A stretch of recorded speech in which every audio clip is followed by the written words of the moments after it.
बन्या स्थिति समीक्षा कले उन्नयन कमिशनर बालेश्वर मयूरभंज में विभिन्न नदी में जलस्तर वृद्धि पाउथबारु स्थिति उपर नजर रखा उन्नयन कमिशनर अनु गर्ग प्रबल वर्षा जोगु उत्तर ओडिशा रे बन्या स्थिति सृष्टि होईछि। प्रबल वर्षा जोगु सुवर्णरेखा बुढ़ाबलंग और जलकार जलस्तर बढ़िबारे लागिछि। तीन नदी में बन्या स्थिति रही तेबे सुवर्णरेखा विपद संकेत ठारू 1.16 मीटर अधिक जल प्रवाहित होउछि।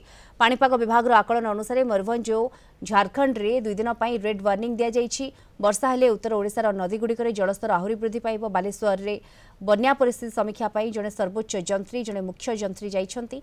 बालेश्वर समस्त अधिकारी को क्षेत्र परिदर्शन पाई निर्देश दिया जाइछि। बन्या मुकाबला पाई जलसंपद विभाग संपूर्ण प्रस्तुत। आ किछि समय मध्य राजस्व मंत्री राजीव भवन रे समीक्षा करिवे। एसआरसी और जलसंपद विभाग वरिष्ठ अधिकारी उपस्थित रहिबे। देखो उत्तर ओडिशा रे एवं झारखंड अंचल रे प्रबल वर्षा विगत दिन रही फल सुवर्णरेखा बुढ़ाबलंग एवं जलका ये तीनटी नदी रे जलस्तर बढ़ी। राजघाट ठारे सतर्क संकेत है 9.45 मीटर एवं विपद संकेत है 10.36 मीटर।